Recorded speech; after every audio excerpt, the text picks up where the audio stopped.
For more on the tension between the U.S. and the Palestinians, I'm joined by Middle East analyst and former executive of the World Jewish Congress, Shai Franklin. He's in Washington as well. Shai, thanks for joining me. Pleasure. What do you make of the Palestinians' refusal to attend the Trump peace plan workshop that's planned for next month? I mean, shouldn't they be at the table to see firsthand what this peace plan might entail?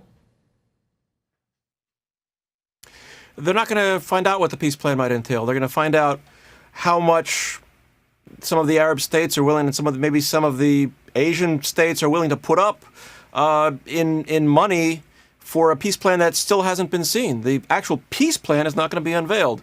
And there have been various efforts to invest money in the West Bank and Gaza over the years to develop some sustainable economic future for Palestinians, going back to Madrid and to Oslo and even before that. This is another one of those plans, but it's somehow contingent on some future peace plan that has not yet been released and that is pretty certain not to include statehood for Palestinians and may include actual extension of Israeli sovereignty over the West Bank. So if the Palestinians go, they're basically legitimizing the American approach. But Shai, I mean, under normal circumstances, governments coordinating money to give to another, group like the Palestinians, that would be a good thing. But the Palestinians appear not to want to be bought off. I mean, are we talking about money that's going to buy their cooperation? If the Palestinians accept this, then the United States can say that they've accepted, sight unseen, whatever peace plan the United States has been preparing. There have been this has been a dichotomy for many years with Palestinians, particularly in the West Bank, to be more integrated into the Israeli economy, to get more assistance from the United States would help them get on their feet, but only within an Israeli context. So there have been efforts politically to isolate themselves from Israel so that they can develop more of an independent economy and won't be under sort of Israel's shadow. So this is not uncommon with polities, with entities that are striving for independence. Yeah. And I think the Palestinians, this is not just how the leadership feels. I think a lot of Palestinians on the ground feel this way too. Shai, let's talk about UNRWA, the UN Relief and Works Agency that supports millions of Palestinian refugees. The Trump administration has cut off support and wants the agency disbanded. Earlier on I-24 News, Israel's UN ambassador, Danny Danon, talked about what he thinks should happen. Take a listen.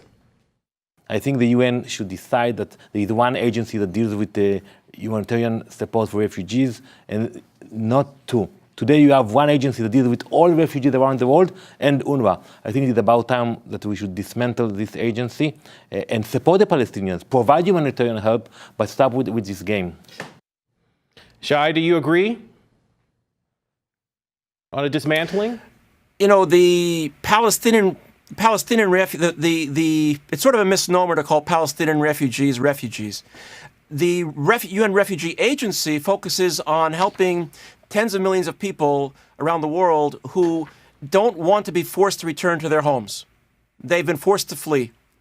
The Palestinians originally in 1949 called themselves returners, not refugees. Their goal has been to return to their homes. Now, most of them will never be able to get back to what is today Israel, but their kind of refugee status is different than the refugee status of what we think of generally as refugees. So to incorporate them in the UN Refugee Agency would be kind of unmaking the wheel. And the American approach at the UN Security Council, Jason Greenblatt, the U.S. peace envoy, said that the UNRWA funding keeps falling short every year. Right. And therefore, we think we should dismantle it and try something new. But the United States could be pledging more money and could be getting other countries to pledge more money to make it happen. Sure. In the United States, Shai, we've got to leave it there. We have poor people. Shai, welfare doesn't work. Don't cut welfare. Shai, we got to leave it there. Okay. Shai Franklin, thanks for joining us.